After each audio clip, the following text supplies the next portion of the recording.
With war being waged in Gaza, military strategists are obviously seeking all types of methods and ways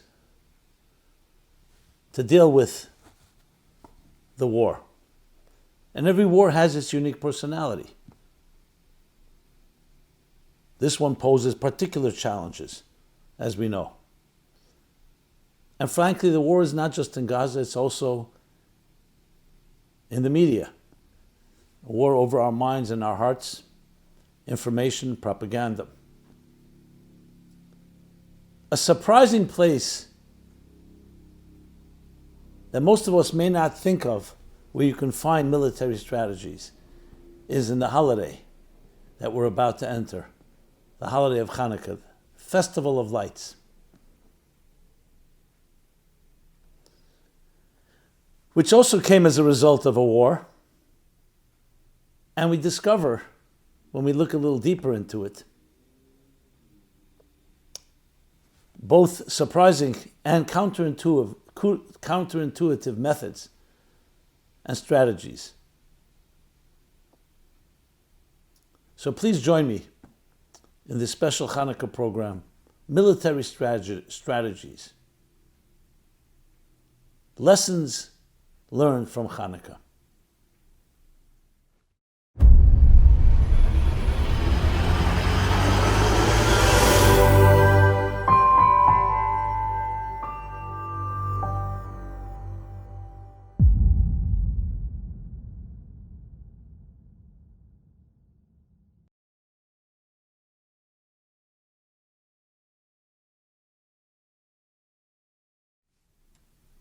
Hi, this is Simon Jacobson, and we'll be speaking about military strategies, lessons learned from Hanukkah. This program is dedicated by Moshe and Tzipora Reitman and family in loving memory of Henya Freidel Bas Idel on her first yahrzeit, 22nd of Kislev.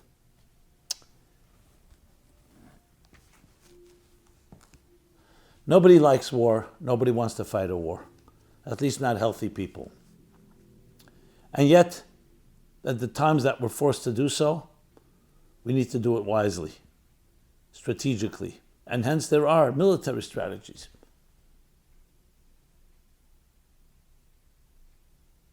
From the art of war that goes back thousands of years, to various different books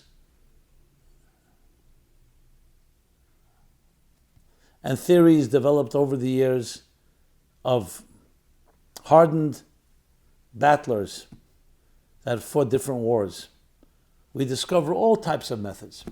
And every battle and every war has its own personality, based on the objectives, based on the terrain, based on different factors. So as the Israeli military wages war in Gaza to try to eradicate a sworn enemy that has demonstrated what they want to do and what they're capable of doing, I'm sure the military strategists and the brilliant ones in Israel, who unfortunately have been hardened and have been tested,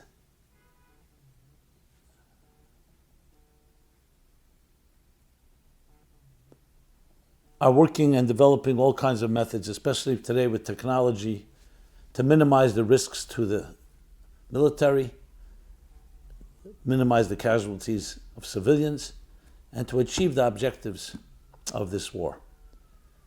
But a place that many may not be looking at for strategies is the holiday we're about to enter, the holiday of Hanukkah, Festival of Lights, which also came after a battle. And they're fascinating and even counterintuitive methods and strategies that we can glean, we can learn from Hanukkah. Let's talk about 4 of those lessons. But first, a little history.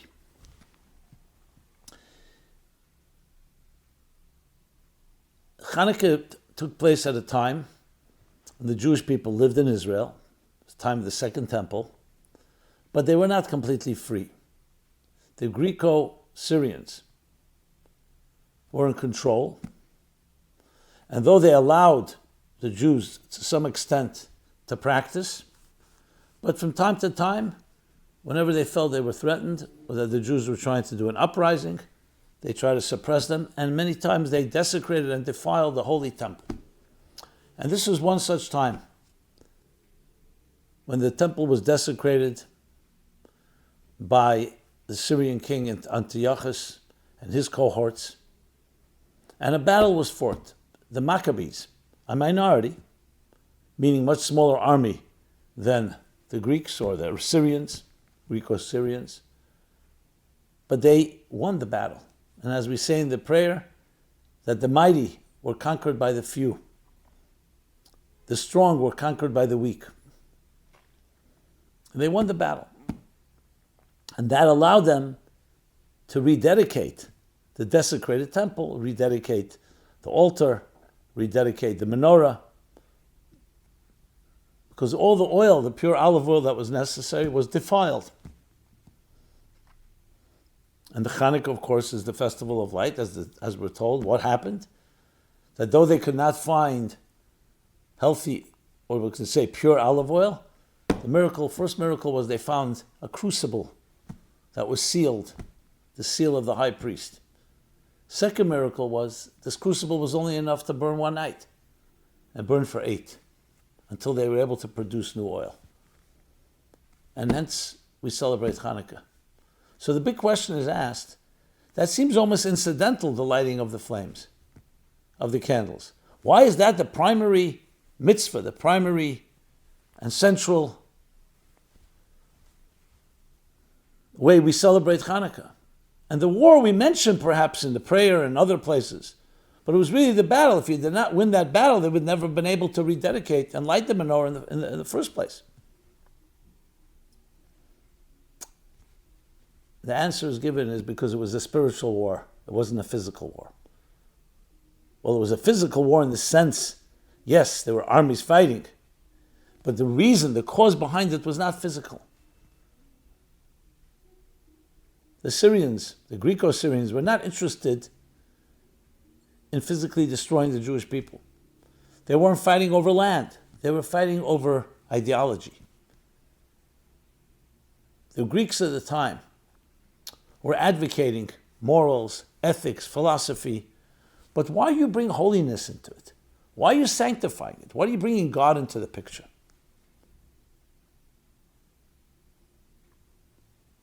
So the victory over them was not just a physical victory, it was a victory of ideology. That the Jewish people, though they were few, but qualitatively, they were fighting for what? For light. They weren't fighting for material success, for light.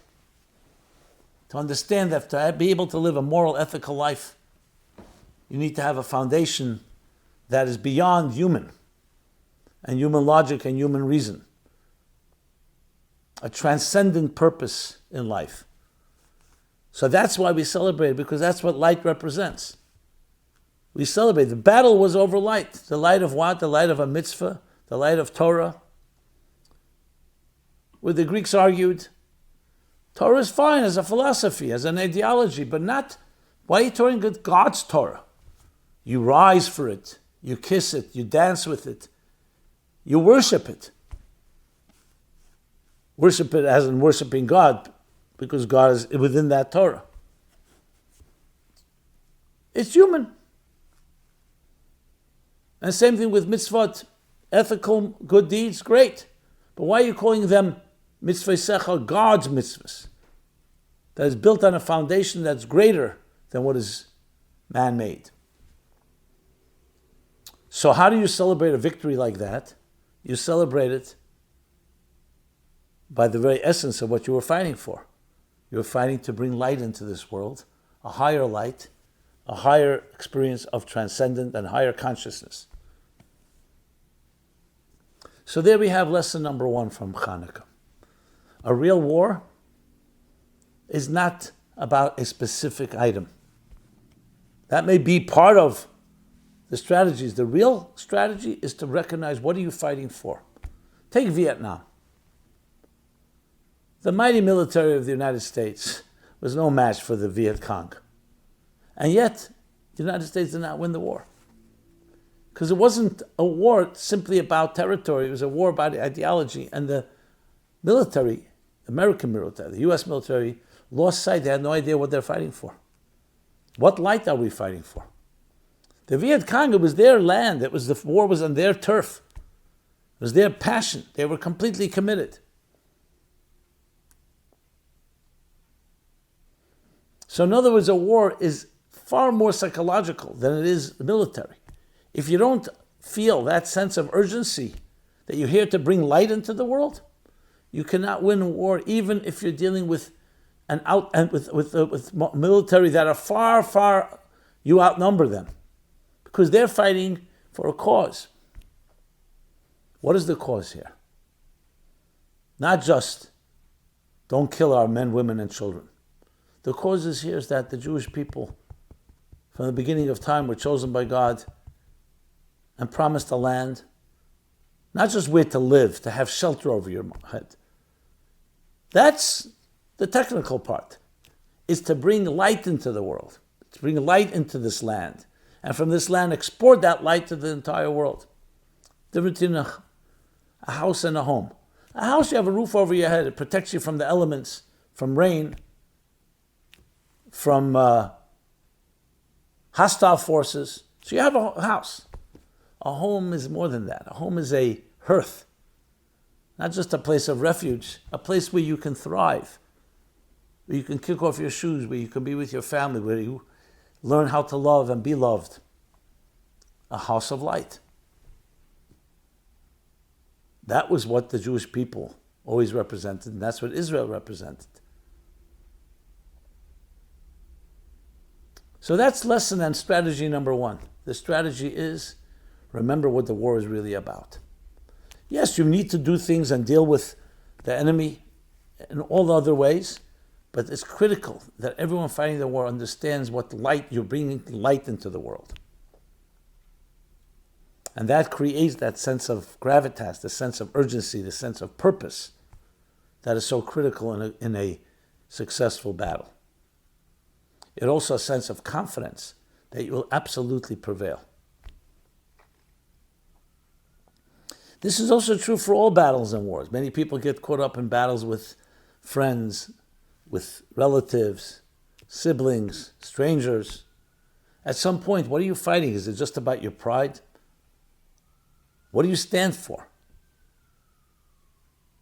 We all know that lawyers make a lot of money when there's litigation on both sides. An honest lawyer will say, what are you fighting for? It's not worth it. But people feel like have to win. And sometimes then when you win, you lose. That's an example where the battle is being fought without the light element. So Chanukah tells us, yes, there are battles, but the key is to remember, what do you stand for? What is your light? How are you going to shine through this battle? Through vanquishing the adversary. So that is strategy number one. Number two, light naturally dispels darkness. When you look at fire and water, for instance, so enough fire can evaporate large bodies of water. Enough water going on of equals, and each one can win over the other. Let's look at darkness and light. You see a dark room. How do you fight darkness? What do? There's no weapon in the world. The only way is you bring in light. You shine a little light, and automatically, without a battle, the darkness dissipates, is dispelled. Obviously, if it's a big room, there's a lot of darkness, you need a bigger light. But in the area where the light shines, it's automatic. Think of also concept of knowledge and ignorance. An ignorant person or an ignorant society is the absence of reason, is really no match for intelligence. It thrives in the vacuum where there is an absence of intelligence. Just like darkness thrives when there's an absence of light. But if you bring information, knowledge, intelligence, the truth, then the ignorance will automatically dissipate. I mean, of course, people like to hold on to it and they don't want to hear the truth, but I'm talking about if you shine the light. And the same is true in all forms, in all battles, and all battle fronts. To recognize that strategy number one, what you're fighting for, the light you want to bring into this world, once you have that clarity and that crystallization, it automatically will dissipate the darkness. Now you'll say, what does that mean? Just because you have clarity, that's why the enemy doesn't want to kill you? We see that they definitely want to, and they have, unfortunately. But it means, especially in the long term, and even in the short term, that ultimately, what you have going for you is something is that you recognize that you are not an equal to the other. Yes, you have to fight the battles, and they may have a time an upper hand, but you come something in your arsenal that ultimately is not a match for the enemy, and that is the clarity, the light, what you stand for. And that automatically dispels darkness. How does that translate into military strategy? That sometimes the battle is not about firepower. It's not about how strong you are, how much ammunition you have. It's about being wise. If you can avoid a situation, if you can outmaneuver your enemy, the battle can be won without shooting a bullet, without even using your weapons. You need them because of the situation. You outmaneuver, you outsmart. And when you outsmart, that's what means that light naturally dispels darkness. It also gives us another way of looking in general at the evil in this world. Evil is a match for good when good is not there, or you're not fighting for it. So then evil can rear its ugly head and dominate. But when you bring clarity, you shine, evil has no way to stand up to that. And you say, 1 second, in history we've had many evil forces that were very powerful, and all the truth in the world couldn't do anything. It is true, because we live in a world where that can happen. But again, the long term, the bigger picture, is that light dispels darkness. So on a personal level, there's two ways you can deal with someone who's an adversary. You can get into a struggle, an argument, debate the issues, and usually both will not end up changing your minds. Or you can show kindness and love. In other words, it's not about I'm going to engage with you in a battle. You bring light into the picture. Look at, let's say, spouses that disagree, parents and siblings, friends that have fallen out with each other. You bring in light, and the light automatically dissipates, dispels the darkness. How does that translate in a war with real enemies like Hamas? It's not just a matter, I'm going to bring them flowers or shine a light or show love. That obviously is not going to work. But it's about you. You don't want to be defined by them. And therefore, it's not two equal adversaries. The light is always superior to the darkness. But you have to feel it. And interestingly, when you feel it, the enemy also feels it. They see just this surge of confidence, this commitment. So that's strategy number 2. Strategy number 3. There are two opinions, actually, how we light the menorah. There's Hillel and Shammai, the classic disagreeers, if you wish, in the Talmud. Hillel says you light the menorah, every night you light another light. Night 1, first candle. Night 2, the second. And you build up. Shammai says, no, you begin with 8 candles, and you work your way down till you get to 1. They have their different reasons. But these are two strategies in military. Do you begin a war by deploying and mobilizing and deploying all your troops and all your weapons, give them the strongest, or do you go step by step? Let's begin softening the enemy. Then we grow in our expansion, until finally we come in full force on the 8th day, with all 8 candles. Hillel's approach. Or do you begin with all your firepower. Shammai's approach. Now, in each battle, in each war, it's case by case, depending on what the circumstances are. Sometimes it's important to have this type of like blitzkrieg, where you just, with a flash, you demolish your enemy. Israel did that very effectively in the 6-Day War. That within hours, they demolished the entire airfields of Egypt and Jordan. But at times you can't do it that way. In Gaza, one would argue you can't really do it that way because everything is so obfuscated, subterfuge, tunnels, surprise attacks, guerrilla warfare. So first you have to gather a lot of intelligence, then you can come in.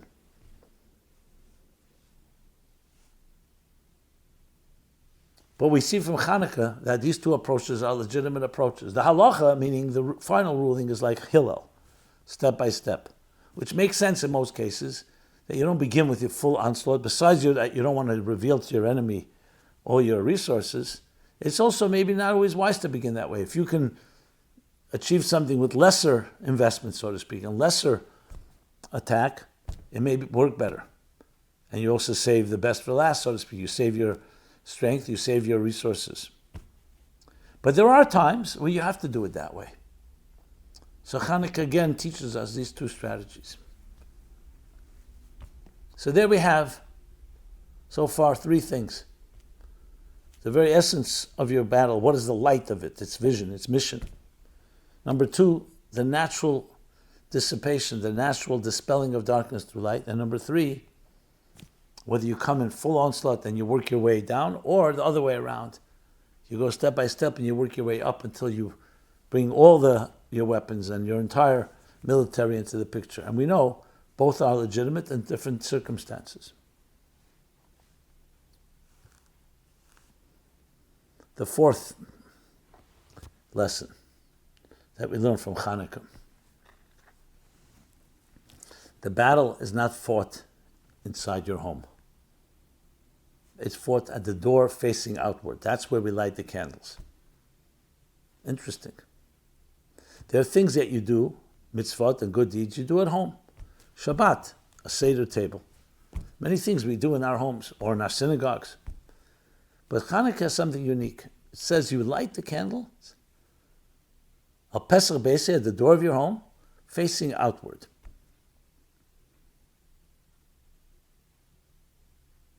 Because indeed, both elements are critical. You need to have a strong home, but your home has to be untouched by the battles outside you. Kiseitse, we go out to wage war. It's not who we are. You always remain something higher than the fray, but you do go out. So on one hand, you're grounded into your home because it's on the door of your home, but it's facing outward. Because the battle's to be fought where the enemy is, where the darkness is. And we light the candles in the evening when the sun sets. All indicating states of concealment, of darkness. This is critical because it means you do never become a warrior. You may be an excellent warrior, but that's not your identity. Your identity is who you are at home. By necessity, you have to put on the garments, the military garments, to fight the war outside. But it doesn't define who you are. Which gives you much more strength that when you fight the battles, you have an identity. You don't become the battle. You don't even become the battler. But it is a battle. We are fighting the darkness when the sun sets, as it was during the time of Hanukkah, fighting real enemies, with the goal of shining light that naturally dispels the darkness of the night.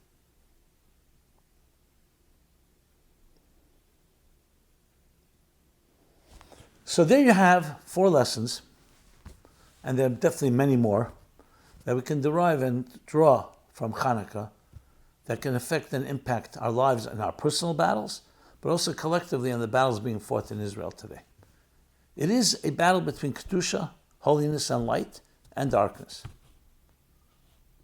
What the land of Israel wants is to live in peace. Leave us be. Let us all serve God, including you Muslims, including whatever title people apply themselves, Palestinians. That's what we want. We want light for all of us. But you bring darkness to our lives. You bring darkness to the door. You bring darkness to the front lines. So if need be, we will fight the darkness. But ultimately, we fight it through light tools. What we stand for. It's not who I am. So like we spoke about in point number 1 and in point number 2, that the battle's about light. And light naturally dispels darkness. That's the attitude we need to have. So we fight with everything we have, with all our tools.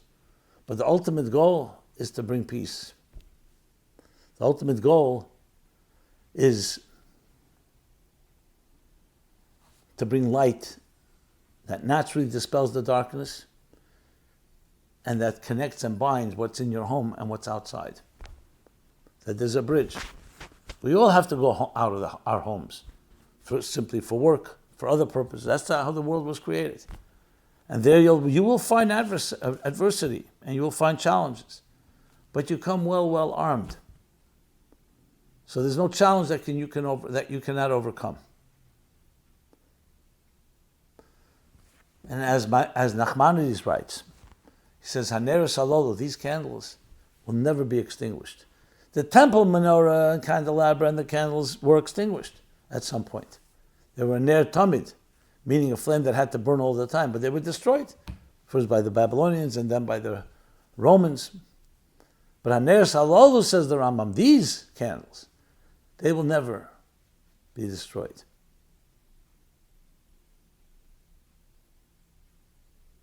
So you see in eternity a power that comes out of this darkness, which leads us to a 5th lesson. At the end of the day, the point is not just to overcome darkness, but to become stronger in the process. Where we say the Yishun min ha'cheshach, the greater light, the more powerful light that comes through darkness. And indeed, the very olive oil also represents that. As the Talmud says that an olive does not produce oil until you press it. Pressure. So for some people, pressure is unwanted, but pressure in the right context is what forces you to get out of your comfort zone, to become from good to excellent, from good to great.